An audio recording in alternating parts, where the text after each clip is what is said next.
Hello students, welcome to Biomentors classes online. Today we are going to discuss the next topic in our chapter electrostatic potential and capacitance. और आज के इस topic की शुरुआत है हमारी कैलकुलेशन ऑफ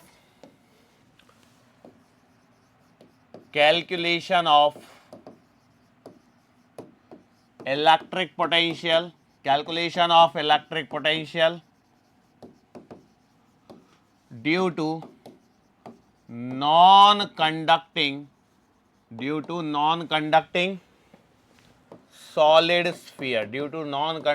solid sphere इसके कारण हम लोगों को यहां पर इलेक्ट्रिक पोटेंशियल की कैलकुलेशन करनी है।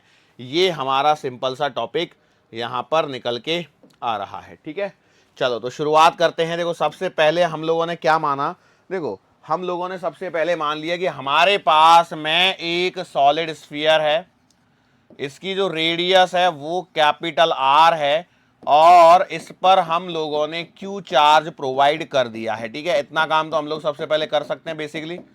अरे बोलो कर सकते हैं कि नहीं कर सकते? प्लस क्यू चार्ज मैंने इस पर प्रोवाइड कर दिया।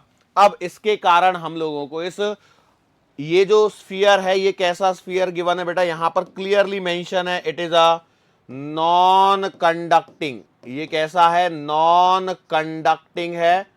और दूसरी बात ये है आपका solid sphere, non conducting solid sphere है आपका ये।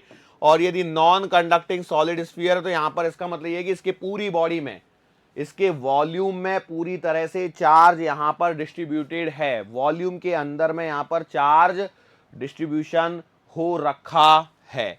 चलो अब आगे बढ़ता हूं मैं यहां पर। तो भैया देखो सबसे पहला एक पॉइंट हम लोग करते हैं, वो है आउटसाइड स्फीयर। कहां पर बात करते हैं? Outside sphere. तो मैंने क्या बोला कि ये जो यहां पर इसका सेंटर है, जिसे हम लोग सी मान लेते हैं, यहां से यहां पर आर दूरी पर यदि मुझे पोटेंशियल कैलकुलेट करना है तो ये जो पोटेंशियल लिखा जाएगा, लेट्स से पॉइंट पी है तो VP will be written as K into Q upon small R. बस सिंपल। क्यों? क्योंकि यदि ये आर डिस्टेंस पर जा चुका है तो ये यहां पर आर जो है वो कैपिटल आर की तुलना में बड़ा है, ये बात ध्यान रखना। और उसके लिए ये जो स्फीयर है ये एक पॉइंट चार्ज की तरह बिहेव करेगा। So that will be your answer. कहानी खत्म। अगले मुद्दे पर हम लोग बात करते हैं। लेट्स से मैंने यहां पर इसकी सरफेस पर एक पॉइंट कंसीडर कर लिया है क्यू, तो मैं चाहता हूं एट सरफेस पर मैं पोटेंशियल कैलकुलेट करना चाहता हूं। तो मैं लिखूंगा वी क्यू बराबर, सीधा सीधा आंसर आएगा के क्यू अपॉन कैपिटल आर। इसमें भी कोई परेशानी नहीं होनी चाहिए। क्या ये बात आप लोगों को समझ में आ रही है? कई बोलेंगे ये तो बहुत ही आसान है, इसमें कुछ था ही नहीं। बिल्कुल सही बात है। अब इनमें परेशानी नहीं होती है। मेन परेशानी का जो मुद्दा आता है वो आता है आपका थर्ड पॉइंट में, जो हमसे कहता है कि मान के चलो सरफेस से यहां पर एक पॉइंट आर में यदि मान लेता, सॉरी इसको यदि ये डिस्टेंस को आर मान लेता हूं और यहां पर यदि मुझे पोटेंशियल कैलकुलेट करना है, यहां पर यदि मुझे पोटेंशियल कैलकुलेट करना है, अब मेरे पॉइंट चेंज हो जाएंगे। ठीक है, मैंने बोला ये वाला पॉइंट पी है, ये वाला पॉइंट क्या है? पी है। इस जगह पर यदि मुझे पोटेंशियल लिखना है तो मैं किस प्रकार से कैलकुलेशन करूंगा, ये बस मुझे यहां पर देखना है। क्या ये बात समझ में आ रही है? मतलब बिल्कुल ठीक है। तो हम लोग इसको शुरुआत करते हैं कि भैया देखो यहां पर आपका काम आएगा पोटेंशियल डिफरेंस का कॉन्सेप्ट। कौन सा कॉन्सेप्ट काम आएगा? पोटेंशियल डिफरेंस का कॉन्सेप्ट यहां पर आपके पास में काम आने वाला है। और पोटेंशियल डिफरेंस का जो कॉन्सेप्ट है वो आपसे कहेगा कि ऐसे लिख देता हूं मैं, पोटेंशियल डिफरेंस डेल्टा वी की हम लोग बात करते हैं। तो ये क्या होता है, कैसे निकालेंगे डेल्टा वी? अब डेल्टा वी भी कहां से कहां तक का हम लोग ले रहे हैं, तो हम लोग कंसीडर कर रहे हैं वो पॉइंट जहां पर आप पोटेंशियल लिख रहे हो और सरफेस का। क्यों? क्योंकि देखो एक सिंपल सी बात बताओ, आपको उस पॉइंट पर पोटेंशियल चाहिए तो किसी भी तरीके से आप निकाल लो, उससे कोई फर्क पड़ने वाला है क्या? कोई फर्क नहीं पड़ने वाला है। Is it clear to you? मैंने बोला ठीक है। अब यहां पर देखो, यदि मैं ध्यान से देखता हूं तो मैं एक काम कर लेता हूं। लेट्स से मैंने क्या कर लिया, इस पॉइंट को तो मैंने पी नाम दे ही रखा है, यहां पर एक पॉइंट और कर लेता हूं जो कि क्यू ऑलरेडी मेरे पास में है। ठीक है, क्या है? क्यू है। ठीक है, तो मैं इसे पी मान लेता हूं, इस पॉइंट को क्यू मान लेता हूं। तो क्या मैं वीपी माइनस वी क्यू लिख सकता हूं? तो मैं बोलूंगा यस मैं वीपी माइनस वीक्यू लिख सकता हूं। तो इस डेल्टा वी को मैं लिखूंगा वीपी माइनस वीक्यू के लिए मैं कैलकुलेशन करता हूं तो वीपी माइनस वीक्यू आएगा। अब देखो अब वो फॉर्मूले रिवाइज कर दीजिए, वहीं से आपके पास में लिखा जाएगा k q x upon r cube d x और लिमिट लगेगी एक्स से लेकर के आर तक। ये जो मैंने स्मॉल आर माना है उसकी जगह मैंने एक्स लिख लिया यहाँ पे, बाकी कोई फर्क नहीं किया। कई लोग तो इसी में कंफ्यूज होंगे सर ये क्या कहां से आ गया एक्स से लेकर के आर तक, वहां तो स्मॉल आर था। यस वही है, ये कुछ भी नया नहीं है। यदि आप सोच रहे हो कुछ नया लिख दिया है तो नथिंग इज न्यू, बस ये जो मैं यहां पर आर डिस्टेंस लिया उसी को एक्स कंसीडर कर लिया है। तो small r is equals to x, small r और एक्स दोनों सेम ही चीजें हैं जिनको मैं यहां पर करने वाला हूं या कर रहा हूं। ठीक है, चलो तो आगे आ जाओ। अब इसमें क्या करना है, जो कांस्टेंट चीजें उसको बाहर लिखिए। सो आप कहेंगे वीपी माइनस वीक्यू की वैल्यू आपको मालूम है पहले से ही, के क्यू अपॉन कैपिटल आर है बराबर k into Q upon r cube. आपका कॉमन बाहर आ जाएगा, कांस्टेंट बाहर आ जाएगा। एक्स का इंटीग्रेशन करोगे तो ये आएगा एक्स स्क्वायर बाई 2 और लिमिट लगेगी एक्स से लेकर के आर तक की। ठीक है, चलो अब इसको सॉल्व करते हैं हम लोग। तो हम लोग लिखेंगे इट इंप्लाइज वीपी बराबर जो मुझे चाहिए ये आएगा के क्यू अपॉन आर प्लस के Q upon r cube into 2 को भी बाहर ले लीजिए तो ये आएगा आर स्क्वायर माइनस का एक्स स्क्वायर। बोलो सही बात है कि नहीं? कुछ कुछ ऐसा ही आंसर आएगा या कुछ अलग आएगा? के Q upon 2 r cube r square minus का एक्स स्क्वायर, सही लिख रहा हूं ना? यस। सो अब मैं एक काम करता हूं, वीपी बराबर के क्यू अपॉन आर को ले लेता हूं कॉमन। ठीक है, के क्यू अपॉन आर को क्या ले लिया कॉमन, तो इससे क्या फर्क पड़ेगा? के क्यू अपॉन आर को कॉमन लेने से फर्क तो पड़ेगा। कैसे?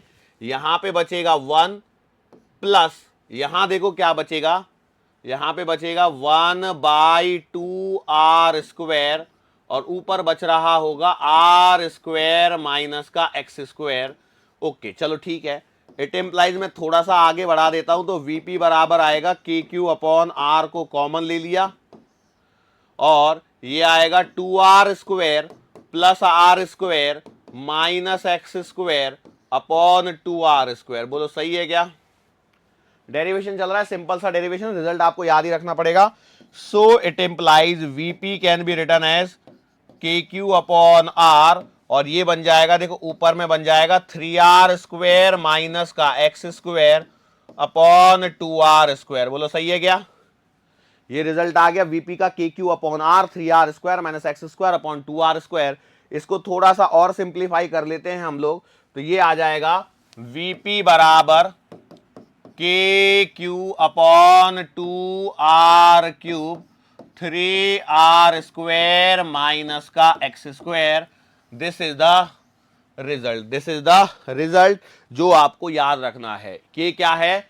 एक्स दूरी पर आपका पोटेंशियल है, एक्स दूरी पर आपका पोटेंशियल है, एक्स दूरी पर आपका पोटेंशियल है। देखो आर मैंने बाहर वाली ले ली, एक्स मैंने अंदर वाली ले ली। पहले मैंने आर दोनों के लिए रख लिया था लेकिन बाद में कंफ्यूजन ना हो तो small r is the distance from the centre to the point which is situated outside the sphere और एक्स मैंने अंदर के लिए लेके कंसीडर करते हुए मैंने इसको यहां पर निकाल लिया है। ये यहां पर आपका आंसर आ जाएगा VP K Q upon 2r cube 3r square minus का x square is the answer. ठीक है, अब मान के चलो यदि मैं, ये तो मेरा कहां पर हो गया?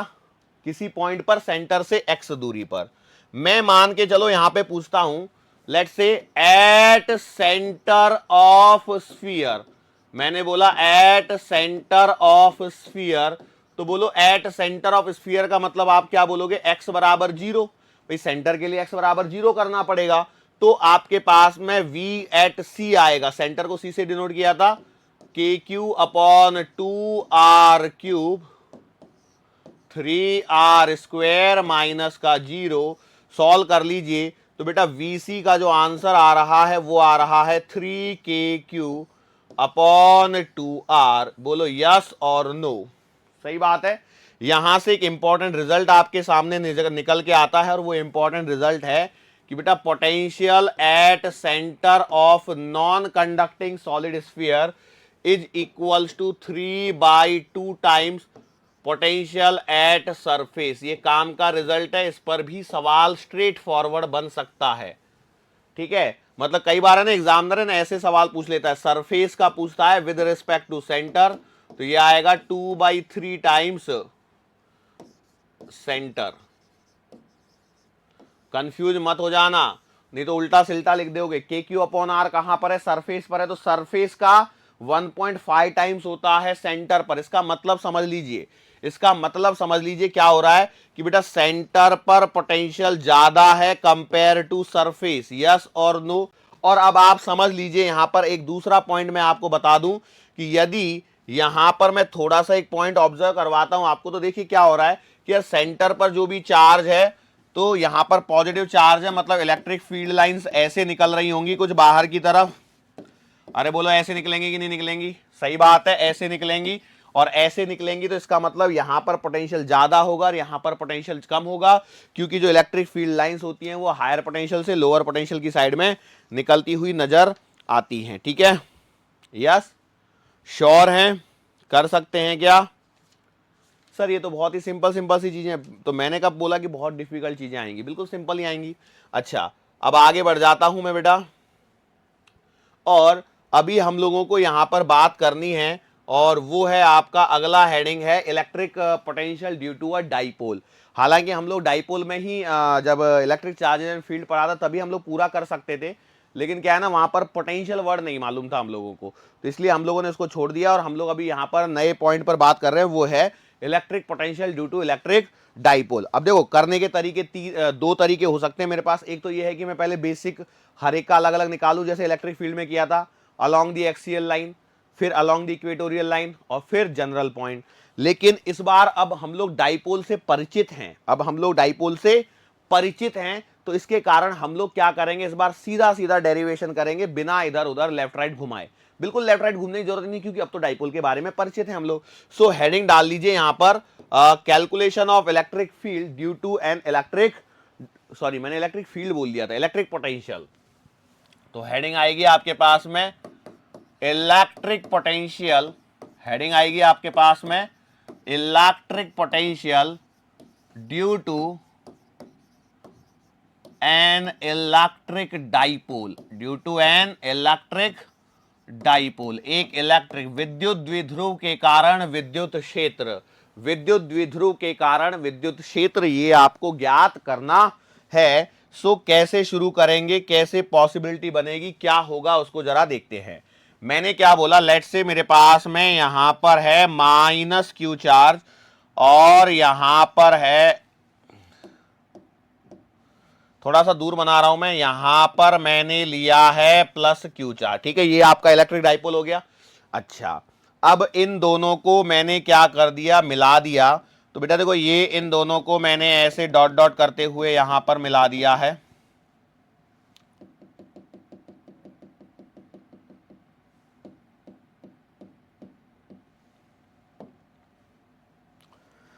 डिंग डिंग डिंग।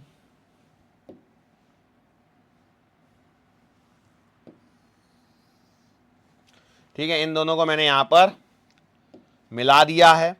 अब इन दोनों के लिए मैं यहां पर इसका एक सेंटर कंसीडर कर सकता हूं, कर सकता हूं नहीं कर सकता, फटाफट बोलो, ये तो बेसिक बेसिक चीजें, बिल्कुल कर सकता हूं। मैंने मान लिया लेट से ये चार्ज है ए पर, और इस वाले चार्ज को मैंने मान लिया बी पर। ठीक है, अब यहां पर कहानी क्या हो रही है कि वही हमारा जनरल पॉइंट पर हम लोग बात कर रहे हैं। So this is the direction of electric dipole, और यहां से कहीं यहां पर एक पॉइंट कंसीडर किया गया है पी, जहां पर आपको इलेक्ट्रिक डाइपोल के बारे में थोड़ी सी चर्चा करवानी है हमको। तो मैंने क्या बोला, लेट्स से, ठीक है ऐसे मैंने मिला दिया। ठीक है, थोड़ा सा टेढ़ा मेढ़ा हो गया, लेकिन इतना तो आप समझदार हैं कि भैया आप समझ सकते हैं कि ये सीधी ऐसे लाइन जा रही है। ठीक है, ओके, चलो आगे बढ़ते हैं हम लोग। अब मुझे इस पॉइंट पर पोटेंशियल निकालना है, ये जनरल पॉइंट है। अब मैंने क्या बोला, ये डाइपोल है, तो यहां से ये पॉइंट है बेटा थीटा एंगल पर। कितने एंगल पर है, थीटा एंगल पर मैंने इसे मान लिया है। अब थीटा एंगल पर मानने के पश्चात अब मैं क्या करता हूं, जरा देखिए यहां पर मैंने एक सिंपल सा काम किया, यहां से एक परपेंडिकुलर डाला और यहां से एक परपेंडिकुलर डाला, तो बेटा यहां से जो परपेंडिकुलर डलेगा वो यहां डलेगा, और यहां से यदि कोई परपेंडिकुलर डलेगा तो ये यहां डलेगा। ठीक है, यदि ये एंगल थीटा है तो ये वाला एंगल भी थीटा आएगा। ये वाला एंगल थीटा है, परपेंडिकुलर है 90, तो ये 90 माइनस थीटा, जैसे भी चाहें आप एंगल्स वगैरह का काम कर सकते हैं। ये दोनों आपस में एंगल थीटा थीटा मेरे को यहां पर मिलते हुए नजर आ रहे हैं। मैंने क्या किया, इस ए के लिए ये एक प्रोजेक्शन का काम कर रहा है, तो मैंने इस पॉइंट को ए डैश नाम दे दिया और इस वाले पॉइंट को बी डैश नाम दे दिया। ठीक है, ये पॉइंट आपका पी एज इट इज है। अब मैंने यहां पर पूछा कि भैया पॉइंट चार्ज, देखो ए बी पॉइंट चार्ज है, बी भी पॉइंट चार्ज है। अब इन दोनों के कारण मुझे यहां पर क्या चाहिए, क्या चाहिए, इलेक्ट्रिक फील्ड कैलकुलेट करना है। अब जब मैं ये इलेक्ट्रिक फील्ड कैलकुलेट करने के बारे में सोचता हूं तो यहां पर एक सिचुएशन आती है, उसको जरा ध्यान रखना। वो ये है, ये वाली जो डिस्टेंस है ये आपके पास है आर। ठीक है, ये कितनी है आर, ये वाली डिस्टेंस है एल। ठीक है भाई, डाइपोल के सेंटर से एल लेंगे, डाइपोल की लेंथ 2l लेते हैं तो ये एल हो जाएगा। अब जरा यहां पर थोड़ा सा मैं आपको एक पॉइंट बताता हूं। देखो ये वाली जो लेंथ है ना, ये है आपकी एल कॉस थीटा, और सिमिलरली ये वाली जो लेंथ है ना, ये वाली, ये भी है आपकी एल कॉस थीटा। क्या ये बात समझ में आ गई? बोलो यस और नो। तो मैंने बोला सही बात है। अब यहां पर होता क्या है कि यदि मैं यहां पर कहता हूं कि R is very very greater than L, ठीक है, R is very very greater than L, तो मैं यहां पर हर एक चार्ज के कारण यहां पर पोटेंशियल लिखूंगा। सो मैं यहां पर पोटेंशियल जो लिखूंगा वो कुछ इस प्रकार से लिखूंगा कि देखो इन चार्जेस को मैंने डाइपोल बना के यहां पर कंसीडर करवा लिया है। ठीक है, तो उससे मेरे को एक बहुत ही अच्छा सा फायदा हो जाएगा, और वो ये हो जाएगा कि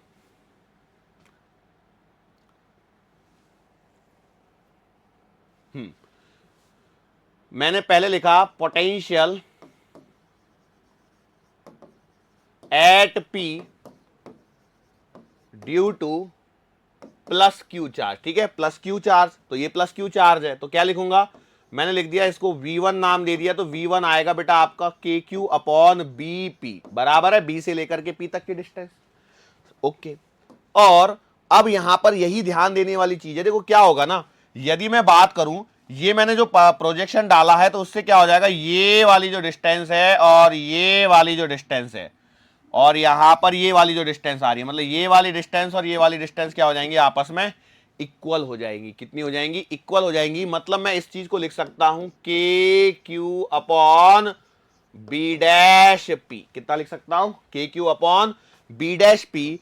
सो मेरे पास में यहां से ये आंसर आ जाएगा बी डैश पी, मतलब देखो यहां से लेकर के ये वाली व्हाइट वाली लेंथ, और इसको कितना लिख सकता हूं, तो देखो इसको लिखा जा सकता है, देखो ये पूरी दूरी r है, तो r में से l cos थीटा चला जाएगा, तो आपके पास में आंसर आएगा KQ अपॉन r माइनस का l cos थीटा। ध्यान से देखिए, V1 का आंसर कितना आएगा, KQ अपॉन r माइनस का l cos theta will be the answer for potential due to positive charge. ये बात क्लियर हो गई आपको? यदि ये बात क्लियर हो गई है तो दूसरे में कोई ज्यादा परेशानी नहीं आएगी। अब हम लोगों को लिखना है potential at P due to minus Q charge, तो बेटा फटाफट लिखिए कैसे लिखेंगे, तो मैं लिखूंगा potential at P due to minus Q charge, due to minus Q charge. तो कितना आएगा, कैसे लिखोगे आप, सिंपल सी बात है, आप लिखोगे, इसे मैंने नाम दे दिया V2, तो V2 will be written as K into minus Q. क्यों, क्योंकि पोटेंशियल लिखते समय चार्ज का साइन लिखा जाना है, उसको मत भूल जाना। और ये लिखा जाएगा AP, बराबर है AP इज द डिस्टेंस। इसको वापस जाके आप चेक कर लीजिए, देखो यही AP डिस्टेंस लिखी जाएगी कि नहीं, कौन सी वाली है सर जी AP डिस्टेंस, तो सर जी AP डिस्टेंस ये वाली है। देखो ये मैं कर रहा हूं यहां पे व्हाइट। अब AP के बारे में हम लोग कैसे कुछ कैलकुलेशन करें, तो इसके लिए हम लोग क्या करते हैं, हमारे पास में कंडीशन पहले R ग्रेटर देन L दे रखी है, तो उस लिहाज से जब मैं देखता हूं तो AP और AP A डैश P ये जो डिस्टेंसेस हैं दोनों क्या होंगी, सेम हो जाएंगी। क्यों, क्योंकि R is greater than L, तो यही सिचुएशन भी हमको मिलेगी। तो हम लोग इसे लिख सकते हैं कि भैया ये आपका इक्वल होगा minus KQ upon A dash P।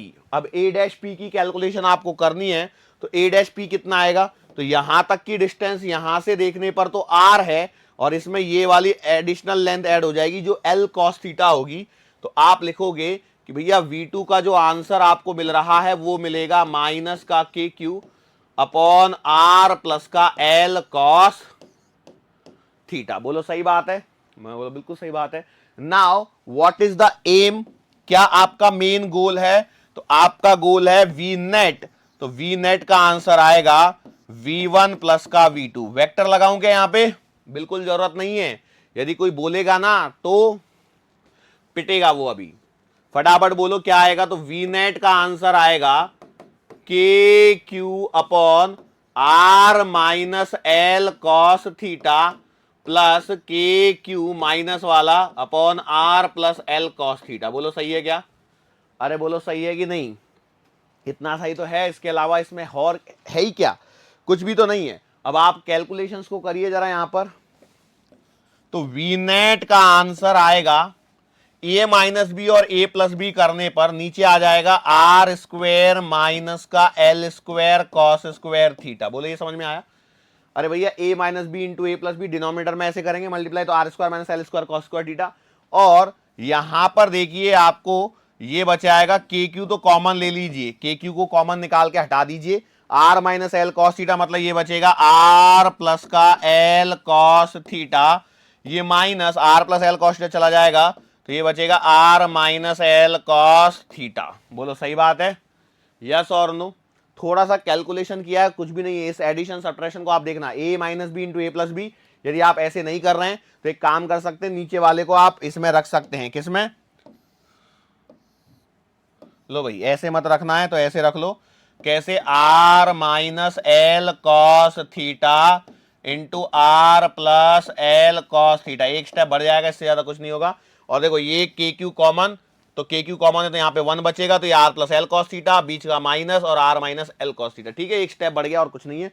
आगे वाले पेज पे चलते हैं हम लोग। तो हम लोग लिखेंगे वी नेट बराबर K Q upon r square minus l square cos square theta, और ब्रैकेट के अंदर की कहानी देखिए, r plus L cos theta minus r plus L cos theta. आपकी नोटबुक में भी होगा तो उसको देखिए करके, ऐसा ही आएगा। अगले स्टेप में मैं क्या बोल सकता हूं?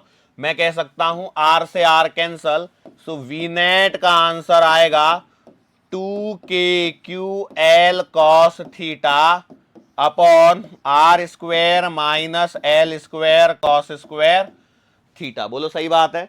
आगे देखिए मैं यहां पर क्या कह सकता हूं, बिल्कुल Q इंटू 2L। देखो Q इंटू 2L, मैंने क्या ऐसे एरो गलत साइड से घुमा दिया,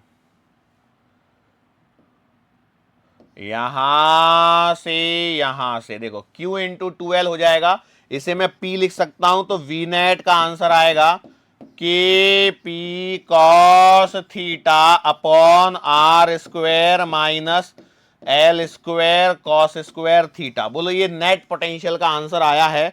क्या इसमें किसी को कोई परेशानी है? इसमें किसी को कोई परेशानी है क्या? मुझे तो नहीं लगती है कि इसमें किसी को कोई परेशानी होनी चाहिए। अब थोड़ी सी कहानी और बढ़ा लेते हैं इसके अंदर में। मैंने पहले ही दिया था r is greater greater than l, तो इसका मतलब r square will be greater greater greater than l square. इसमें तो कोई परेशानी नहीं है, तो इसका मतलब r square minus l square cos square theta तो जो है वो अप्रोक्सीमेटली आर स्क्वायर के बराबर ही आएगा। और यदि मैं ऐसा लिख देता हूं तो मेरे पास में ये जो वी नेट की इक्वेशन बनेगी वो बनेगी आपके पास में K P cos theta upon r square. क्या ये बात समझ में आ गई? ये हमारे पास में और भी सुधरे हुए फॉर्म में रिजल्ट आ गया। Net potential due to an electric dipole will be at a distance r at an angle theta from the direction of dipole, v net बराबर kp cos theta upon r square, kp cos theta upon r square. क्या ये बात सही है?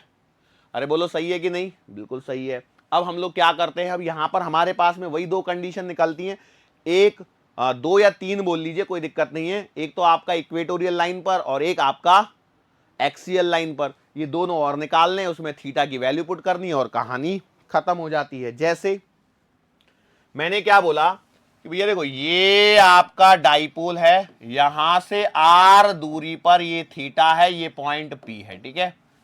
Clear है? एक काम करो, इस पॉइंट पी को पी मत लो, अलग अलग ले लेते हैं। मान के चलो ये पॉइंट है एम, ठीक है, ओके। तो भैया ये आपका पोटेंशियल एट एम पॉइंट आ गया K P cos theta upon r square. ये डिस्टेंस आर गिवन है और ये आपका इलेक्ट्रिक डाइपोल है पी, ठीक है। यहां तक तो कोई परेशानी नहीं होगी। अब मैं क्या बोल रहा हूं इसके आगे, जरा ध्यान से सुनिए। मैं ये बोल रहा हूं, मान के चलो मैं एक पॉइंट कंसीडर करता हूं इस जगह पर ए, और मैं आपसे पूछता हूं पोटेंशियल एट पॉइंट ए कितना आएगा, तो क्या करोगे आप बताओ, क्या हो रहा है यहां पर? तो भैया देखो, डिस्टेंस तो अब ये वाली आर हो जाएगी, ठीक है, और यदि मैं यहां पर पहुंच गया हूं तो इसका मतलब यह है कि भैया फॉर पॉइंट ए क्या हो जाएगा, थीटा बराबर 0 डिग्री हो जाएगा। क्यों? अब देखो थीटा 0 होते हुए नजर आ रहा है भाई, देखो ये इधर से इधर चला जाएगा तो थीटा 0 हो जाएगा, कि नहीं हो जाएगा? थीटा 0 हो जाएगा तो कॉस थीटा बराबर कॉस 0 बराबर 1 हो जाएगा। और ऐसा होते ही पॉइंट ए का जो पोटेंशियल आएगा वो आएगा आपके पास में K P upon r square. बोलो समझ में आया क्या? सर इसमें क्या समझने लायक था, ये तो बहुत ही आसान हलवा था। मैंने बोला बिल्कुल सही बात है, ऐसी ही फीलिंग आपको हमेशा चलते रहनी चाहिए। अब मैंने क्या बोला, लेट्स से मैं थोड़ा सा और इधर उधर ये करते हैं हम लोग, कष्ट करते हैं, थोड़ा सा प्रेस करते हैं। मैंने माना ये जो पॉइंट है यहां पर आ जाए इक्वेटोरियल पर, इसे मैं बी नाम दे रहा हूं। मैंने लिखा फॉर पॉइंट बी, मैं बोल रहा हूं for point B, point B के लिए मैंने बोला भैया थीटा बराबर 90 डिग्री। क्यों ऐसा बोल रहा हूं? क्योंकि ये हो गया है आपका इक्वेटोरियल पॉइंट। कैसा पॉइंट हो गया है? Equatorial point. और इक्वेटोरियल पॉइंट के लिए थीटा बराबर 90, तो भैया यहां पर आएगा कॉस थीटा बराबर कॉस 90, और कॉस 90 की वैल्यू 0, कॉस 90 की वैल्यू 0 हो जाएगी। और कॉस 90 की वैल्यू 0 होते ही आप कहेंगे बी पॉइंट पर जो पोटेंशियल आएगा उसका आंसर 0 होता है, ठीक है। तो जब हम लोग डेरिवेशन करते हैं लॉन्ग मेथड से, मतलब एक बार इक्वेटोरियल लाइन के, सॉरी एक्सियल लाइन के लिए कैलकुलेशन करते हैं और इक्वेटोरियल के लिए तो अलग अलग भी कर सकते हैं, डायरेक्टली भी कर सकते हैं। मैंने यहां पर आपको डायरेक्टली करके बता दिया है, अदरवाइज हम लोग एक एक अलग अलग निकालते तो उससे टाइम कंज्यूम होता, उसके अलावा और कुछ भी नहीं होता। तो थीटा बराबर 90 हो गया। एक और कंसीडर कर लेते हैं। मैंने यहां पर एक पॉइंट मान लिया है सी, अब ये दिखाई नहीं होगा आपको, लो मैंने यहां पर एक पॉइंट मान लिया है सी, ठीक है, यहां पर एक पॉइंट मान लिया है सी। मैं बोलता हूं for point C, point C के लिए आपको बताना है। तो पॉइंट सी के लिए आप कहोगे सर जी थीटा बराबर 180 डिग्री आएगा। क्यों 180 आएगा? क्योंकि देखो आप जो डायरेक्शन ले रहे हो वो हमेशा यहां से ऐसे ले रहे हो, तो यहां से ऐसे आओगे तो 180 डिग्री हो जाएगा। और ऐसा होते ही इट इंप्लाइज आप कहोगे कॉस 180 डिग्री की वैल्यू तो -1 होती है। बोलो कॉस 180 की वैल्यू तो -1 होती है, तो इसका मतलब पोटेंशियल एट पॉइंट सी जो आएगा कितना आएगा? क्या ये माइनस का केपी अपॉन आर स्क्वायर नहीं हो जाएगा? बिल्कुल सही बात है। यहां पे ए पॉइंट पर केपी अपॉन आर स्क्वायर आ रहा है, सी पॉइंट पर माइनस का केपी अपॉन आर स्क्वायर आ रहा है। क्या इनसे डरने की जरूरत है? अरे बोलो क्या इनसे डरने की जरूरत है? बिल्कुल भी नहीं है, बिल्कुल भी नहीं डरना है, नहीं तो गड़बड़ हो जाएगी बेटा, डरो मत। श्योर हैं? ओके चलो। सो अब यहां तक हम लोगों ने काफी हद तक पढ़ लिया है, हालांकि अभी हमारा लेक्चर समय खत्म होने में समय है। अब क्या है ना, देखो अभी हम लोग यहां पर बात करते हैं, इसके बाद में आगे हम लोग बढ़ रहे हैं, और यहां से हमारे पास में अब मैंने पोटेंशियल तो बहुत जगह कैलकुलेट कर लिया है। अब इसके आगे जो आता है, देखो अब सारे तरह के सवाल हमारे कंप्लीट हो चुके हैं, मतलब जिसके कारण पोटेंशियल पूछा जा सकता है वो हम लोगों ने कर लिए हैं। अब आगे बढ़ते हैं हम लोग, और हमारे पास में टॉपिक आता है, और वो टॉपिक है इक्वी पोटेंशियल सरफेस। कौन सा आता है बेटा? Equi potential surface. नाम में ही सब कुछ छिपा हुआ है, नाम में ही सब कुछ छिपा हुआ है। कैसे? The surface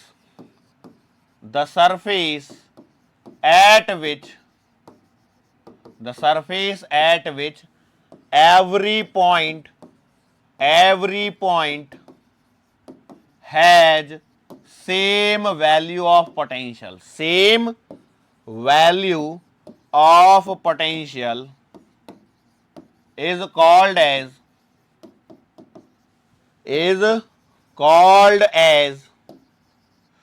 equipotential surface. उसे हम लोग क्या कहेंगे? इक्विपोटेंशियल सरफेस कहेंगे. बोलो ये बात पकड़ में आ रही है? एकदम सुंदर सी प्यारी सी छोटी सी डेफिनेशन है कि भैया इक्विपोटेंशियल सरफेस क्या होती है. तो ऐसी सरफेस जहां पर उस सरफेस पर उपस्थित प्रत्येक बिंदु पर विभव का मान समान होता है, ऐसे सरफेस को, ऐसे क्षेत्र को हम लोग समविभव क्षेत्र कहते हैं. एकदम सिंपल परिभाषा है, इसमें कोई परेशानी नहीं होनी चाहिए. Equipotential surface is the surface at which every point has the same value of potential, so that is called as equipotential surface. अब मान के चलो मैं यहां पर आपसे बोलता हूं कि लेट से, मैंने बोला लेट से we have a charge q. We have a charge q. हमारे पास में चार्ज है q, कुछ नहीं बोला है तो प्लस q ही होगा. सो सवाल ये है, can we get an equipotential surface for a point charge? Can we get an equipotential surface for a point charge? क्या हम एक बिंदु आवेश के लिए समविभव क्षेत्र प्राप्त कर सकते हैं? बोलो, ये सवाल है जो मैं आपसे पूछ रहा हूं. कई लोग तो मेरी तरफ ही देख रहे हैं अभी भी कि हाँ अभी सर बोलेंगे उसका आंसर और फिर हम लोग लिख के ले लेंगे. आप बताओ, थोड़ा कॉमन सेंस लगाइए. क्या ऐसा पॉसिबल है कि हम लोग एक पॉइंट चार्ज प्लस क्यू के लिए इक्विपोटेंशियल सरफेस को प्राप्त कर लें? ऐसा पॉसिबल है या नहीं है, ये आपको सोचना है. तो भैया देखो, मैंने क्या किया, मैंने एक सिंपल सा काम किया, एक प्लस क्यू चार्ज ले लिया. ठीक है, अब मैंने क्या बोला कि इक्विपोटेंशियल सरफेस की जो डेफिनेशन है, as per the definition the potential at every point should be same. The potential at every point should be same. तो मैंने यहां से आर दूरी पर गया और वहां पर पोटेंशियल लिखने की चेष्टा करी, तो मुझे आंसर मिल गया v बराबर के क्यू अपॉन आर. बराबर है, v बराबर क्या मिल गया? के क्यू अपॉन आर. तो मैंने बोला यार यहां से आर दूरी पर यहां पर पोटेंशियल है के क्यू अपॉन आर. अच्छा, ये यहां से यदि मैं ध्यान से देखूं तो ये दूरी भी तो के क्यू अपॉन आर है, ये वाली दूरी भी तो के क्यू अपॉन आर है, मतलब ये वाली दूरी भी तो आर है, तो यहां पर भी के क्यू अपॉन आर आ सकता है. ये दूरी यदि आर है तो यहां पर भी आ सकता है, एंड सो ऑन. तो मैंने देखा कि मैं यहां पर आर दूरी पर कुछ ऐसा काम कर पाया. बोलो, ये समझ में आई कहानी? ये पिज्जा में से बाइट निकाल के खाई नहीं है मैंने. मैं क्या बता रहा हूं, समझने की कोशिश करो. मैंने एक प्लस क्यू चार्ज रखा और मैंने इक्विपोटेंशियल सरफेस की डेफिनेशन, देखो मैं सवाल करवा रहा हूं आपको, इस बात को ध्यान रखें. मैंने सवाल लिखा था, can we get an equipotential surface for a point, okay, charge नहीं लिखा क्या, okay, for a point charge. ठीक है, तो भैया मैं आपसे सिंपल सी बात ये सवाल पूछ रहा था कि क्या मैं बिंदु आवेश के लिए इक्विपोटेंशियल सरफेस निकाल सकता हूं? क्या मैं इक्वी समविभव क्षेत्र ज्ञात कर सकता हूं, प्राप्त कर सकता हूं? ये सवाल था मेरा. अब मैं चाहता तो मैं डायरेक्टली बता सकता था, लेकिन मैं अभी यहां पर आपकी सोचने की जो एबिलिटी है उसको बढ़ाने की कभी कभी हम लोग कोशिश कर लेते हैं कि भैया एक आध बार तो बढ़ जाए, ज्यादा नहीं बढ़ रही है, कोई दिक्कत नहीं है, थोड़ी थोड़ी बढ़ाने की कोशिश करी. तो मैंने बोला कि यार ऐसा है कि आर बिंदु पर इक्विपोटेंशियल सरफेस की परिभाषा कहती है कि इक्विपोटेंशियल सरफेस वो क्षेत्र होता है जहां पर उपस्थित हर बिंदु का विभव समान होता है. Equipotential surface is that region where the every point has the same value of potential, then that region is called as equipotential region. तो बेटा हम लोग तो सरफेस की बात कर रहे हैं, तो हम लोग सरफेस पे आ जाएंगे. तो मैंने बोला आर दूरी पर पोटेंशियल की वैल्यू के क्यू अपॉन आर होती है, तो मैंने यहां से 4 से आर दूरी पर गया, मैंने पोटेंशियल लिखा. तो मैं तो ऐसे आर पॉइंट तो बहुत सारे प्राप्त कर पा रहा हूं ये 2D के अंदर में ही. अच्छा, ऐसे मैं यहां से आर दूरी पर यहां पर भी आ सकता हूं जो 3D हो जाएगा. ऐसे आर पीछे भी जा सकता हूं, कहीं पर भी तो आर जा सकता हूं, नहीं जा सकता? तो आपने बोला बिल्कुल सही बात है. और यदि ऐसा है तो इसका मतलब मैं सिंपल सी बात 2 शब्दों में कह सकता हूं कि for a point charge, for a point charge concentric spheres, concentric spheres, concentric spheres, संकेंद्रीय गोले, Hindi medium, concentric spheres will act as equipotential surface.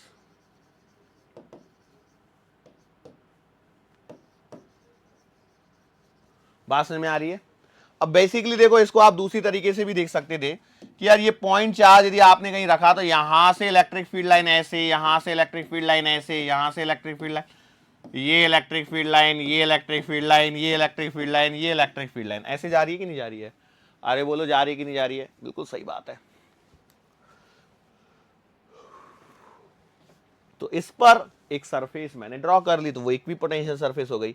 अब ऐसे ही मैं कहीं पर भी बना सकता हूं, ऐसा नहीं है कि यही बनाना है, यहां बना लो, यहां बना लो। ये all concentric spheres will act as an equipotential surface for this given potential given positive point charge. अच्छा, इसके अलावा कुछ और तरह के रीजन भी तो पॉसिबल हैं, जैसे मान के चलो मेरे पास में एक यूनिफॉर्म इलेक्ट्रिक फील्ड गिवन है। क्या गिवन है? Uniform electric field is given, uniform electric field is given. अब जैसे ये भैया आपके पास में यूनिफॉर्म इलेक्ट्रिक फील्ड है, यूनिफॉर्म इलेक्ट्रिक फील्ड का कैसे बनाते हैं ये आपको आता है कि नहीं आता है? ये मैंने बनाया, ये क्या है? ये यूनिफॉर्म इलेक्ट्रिक फील्ड है, पैरेलल लाइंस है, सारी इक्विडिस्टेंट बना दी हैं मैंने, मेरी साइड से पूरी कोशिश करी है कि ये पैरेलल भी बने और उनके बीच की दूरी लगभग समान दिखे। तो उस केस में मैं, आप एक बात बताइए, इक्विपोटेंशियल सरफेस किस प्रकार से डिजाइन कर सकता हूं? तो भैया देखो, यहां पर आप एक स्लेट रख दीजिए इसमें, तो भैया हो गई इक्विपोटेंशियल सरफेस। अब बेसिकली ये 3D में दिखा रहा हूं मैं आपको, कोशिश कर रहा हूं, मतलब देखो ये ऐसे पूरा इलेक्ट्रिक फील्ड जा रहा है, ऐसे ही इलेक्ट्रिक फील्ड लाइंस बह रही है, जैसे नदी बह रही है, नदी के अंदर में आप एक स्लेट लगा दीजिए, तो वो जो स्लेट पर उपस्थित प्रत्येक बिंदु है, मान के चलो एक सिंपल एग्जांपल लेते हैं, मान के चलो एक नदी में धारा बह रही है, नदी में पानी बहता ही नहीं बहता है, मान के चलो नदी में बहने वाले वाटर के हर मॉलिक्यूल की लीनियर स्पीड सेम हो जाए, बराबर है, तो इसका मतलब वो इक्वल टाइम इंटरवल में इक्वल डिस्टेंस ट्रेवल करेगा, बराबर है कि नहीं? करेगा कि नहीं करेगा? तो वहां पर आप एक स्लेट डाल दीजिए, एक लकड़े का वो डाल दीजिए, प्लैंक वगैरह डाल दीजिए, तो वहां पर जहां पर भी आपने डाला होगा, क्या वहां पर जो भी मॉलिक्यूल को आप देखोगे सबकी स्पीड सेम आएगी कि नहीं आएगी? बिल्कुल सही बात है। तो कुछ वैसा ही मैंने यहां पर ड्राइंग करने की कोशिश की है। हालांकि मुझे लगता है कि मैंने बुकलेट्स में आपको दिया होगा प्रॉपरली बना के, थोड़ा कष्ट कर करा के, है कि नहीं? कि नहीं दिया था? कई लोग बोलेंगे सर बुकलेट तो हमने अभी तक देखी ही नहीं कि बुकलेट कैसी होती है, कुछ ना तो हमने कभी प्रिंट आउट निकलवाने की कोशिश करी, ना ही कुछ करा। मैं बोला चलो ठीक है भैया, जैसी भी है आपकी मर्जी है, अब मैं तो इसमें कुछ कर नहीं सकता। बोलो कर सकता हूं क्या? नहीं कर सकता। चलो, अब इस इक्विपोटेंशियल से रिलेटेड मैं हम लोग यहां पर एक सवाल बना लेता हूं। एक सवाल है जो बहुत ही फेमस सा है, आपको देखने को बहुत जगह मिल जाएगा। कैसा सवाल दिया गया है? देखो, ये ऐसे यहां पर एक्सिस दे रखी है, ये एक्स एक्सिस है, ठीक है, और ये वाई एक्सिस है। यहां पर क्या किया गया है, ऐसे यहां पर ये पैरेलल लाइंस खींच दी हैं, ठीक है, ठीक है, these are the parallel lines और which are equidistance to each other, ठीक है, ये ऐसी दे दी। और यहां पर क्या बोला गया है, ऐसे ये 4 लाइन खींच दी, बोला यहां पर इस लाइन पर पूरे पे 10 वोल्ट पोटेंशियल है, इस पर 20 वोल्ट है, इस पर 30 वोल्ट है, इस पर 40 वोल्ट है, इस पर 50 वोल्ट है, ठीक है, ऐसा बोल दिया। बहुत ही फेमस सा सवाल है। यहां पर सभी जगह एंगल 30 डिग्री यहां पर दे रखा है, ध्यान रखना, all are inclined at an angle 30 degree. और बोला क्या गया है भैया, ये पॉइंट है आपका 0, ये है 10, 20, 30, 40 और 50, ये सब दूरियां दे रखी हैं आपको सेंटीमीटर में। दूरियां किस में दे रखी हैं? सेंटीमीटर में। पता लगा कई लोग मीटर में मान लेंगे, 10 20 30 40 50 मीटर, मतलब बहुत लंबी बनानी पड़ेगी मेरे को। सो ये आपको दे दिया गया है, ये इक्विपोटेंशियल सरफेस दे दी गई है, और सवाल पूछा गया है फाइंड इलेक्ट्रिक फील्ड ई, ये सवाल है। लो भाई, अब ये इक्विपोटेंशियल सरफेस से सर इस सवाल को करना कैसे, ये तो हमारे समझ में ही नहीं आया। तो भैया देखो, मैं सिंपल सी बात बता देता हूं, ई बराबर होता है माइनस का डीवी बाई डी आर। क्या इस बात से आप लोग सहमत हैं? यस और नो? ओके। अब ई बराबर माइनस का डीवी बाई डी आर आता है, तो अब ये डी जो है वो क्या है, मतलब डीवी बाई डी आर यदि मैं लिखता हूं तो इसका मतलब है ई बराबर आएगा minus time rate of change of potential, minus times rate of change of potential. ये है यहां पर सिंपल सा फंडा। या फिर मैं इसे ऐसे कह सकता हूं, ई बराबर minus V final minus V initial upon d r. मतलब डी आर कैसे लिखूंगा, तो आर फाइनल माइनस का आर इनिशियल। आप चाहे जैसे आप इसे दिमाग लगाने की कोशिश कीजिए और आंसर जरा फटाफट से निकाल दीजिए, फटाफट से आंसर निकाल दीजिए। और दूसरा ये है कि इलेक्ट्रिक फील्ड कैसे होगा, क्या होगा, वो सारी चीजें बस यहां पर आपको कैलकुलेट करके निकालनी है। अब क्या होगा ना, जैसे ये सब चीजें मैंने यहां पर बता तो दी, दिखने में बहुत आसान लगता है, लेकिन जब आप करने जाते हो तो सच में परेशानी हो जाती है। क्योंकि यहाँ पे जो परपेंडिकुलर डिस्टेंस है, देखो परपेंडिकुलर डिस्टेंस वगैरह मैं सब क्यों बोल रहा हूं, अच्छा मैंने पहले बता दिया आपको, ओके चलो ठीक है कोई बात नहीं। अब ठीक है, अब मैं बता दिया हूं तो कोई दिक्कत है ही नहीं। एक काम करना, जब कभी भी ऐसा सवाल आए ना, ऐसे सवाल में आपको हमेशा एक दिमाग लगाना है, वो ये है, ऐसे सवालों में आपको एक दिमाग लगाना है, मैं बता देता हूं कि E बराबर V higher minus V lower upon perpendicular distance, इस पे फोकस कर लेना, आपका सवाल का आंसर आ जाएगा। देखो अब यहां पर E बराबर, देखो डायग्राम में तो आपके सवाल के डायग्राम में तो आप, अरे गया नहीं क्या ये, ओके। तो देखो ई हायर माइनस लोअर, तो बेटा आप किन्हीं भी दो को पकड़ लीजिए, कोई फर्क नहीं पड़ने वाला है। आप यदि सोच रहे हो कि मैं सीधा यहां से यहां जंप करूं तो कोई फर्क नहीं पड़ने वाला, कहीं से भी पकड़ लीजिए। तो मैंने बोला ठीक है, तो मैं पहले दो को ही ले लेता हूं जिससे आसानी रहेगी। तो मैंने लिख लिया 20 माइनस का 10, क्योंकि देखो वो तो 10 का ही डिफरेंस है, वो तो आपको सीधा सीधा मिल जाएगा। अब दूसरा यहां पर देखिए क्या है, इन दोनों के बीच की परपेंडिकुलर डिस्टेंस यदि आपको चाहिए तो यहां से आपको एक परपेंडिकुलर ड्रॉ करना पड़ेगा। और यदि आप परपेंडिकुलर ड्रॉ करते हो तो जरा यहां पर ध्यान से देखना, ये ऐसे, इस लाइन को तो मैं और बढ़ा देता हूं, और यहां से 90 डिग्री मैंने यहां पर डाल दिया। ये वाला एंगल है 30 डिग्री का, ये वाली दूरी आपको मालूम है, मतलब ये है आपका 10 सेंटीमीटर, और आपको ये कैलकुलेट करनी है, इसे x मान लीजिए थोड़ी देर के लिए, ठीक है।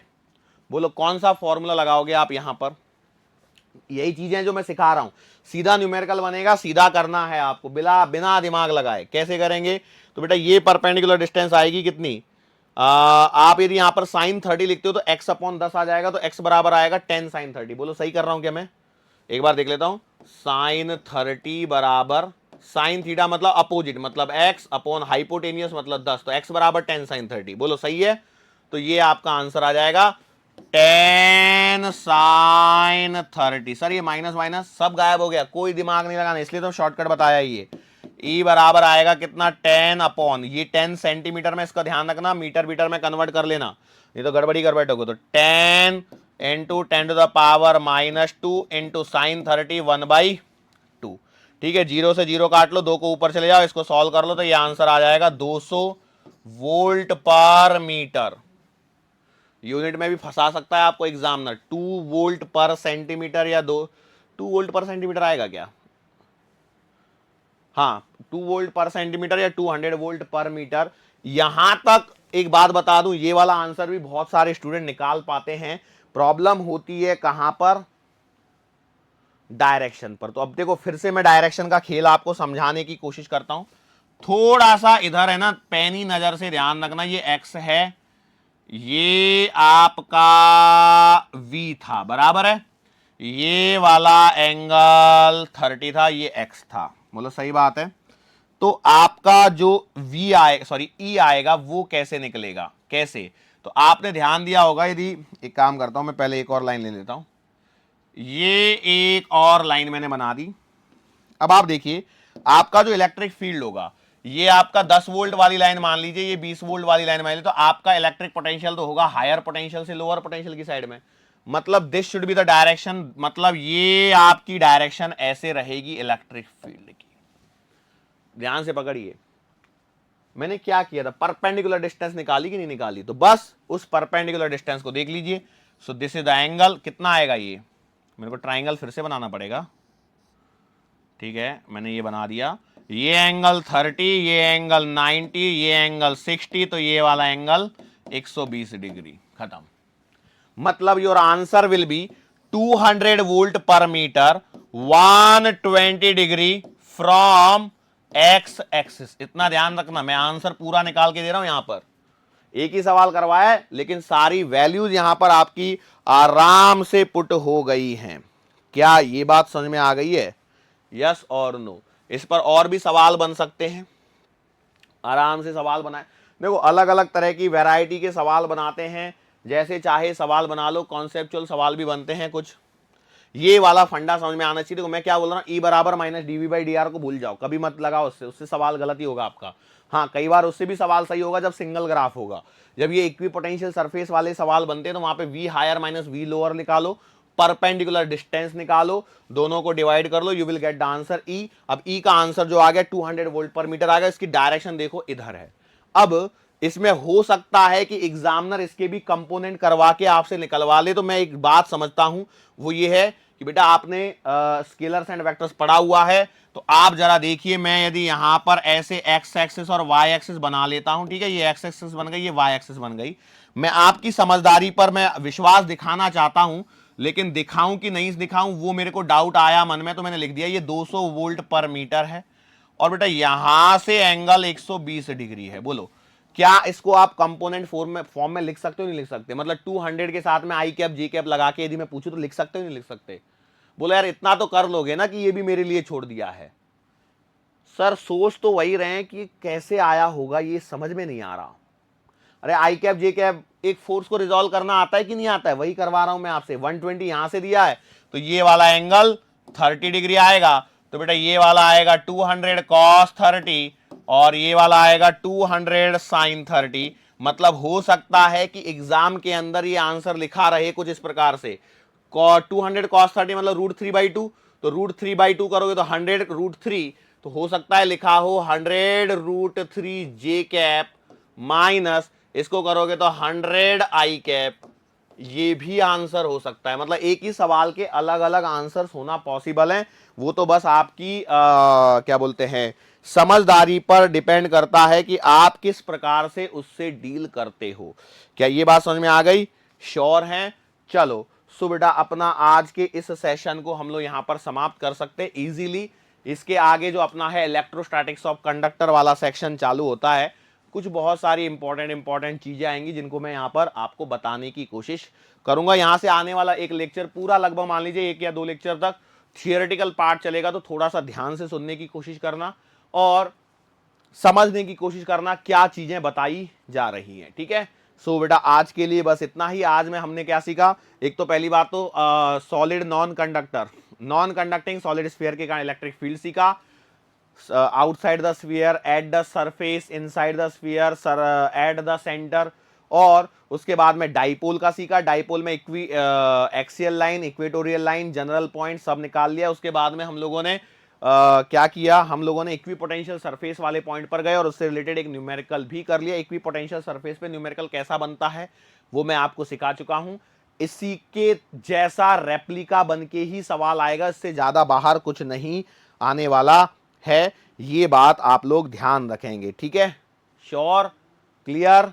सो आज के लिए बेटा बस इतना ही। मुलाकात फिर से होगी आने वाले अगले लेक्चर के दरमियान। सो तब तक के लिए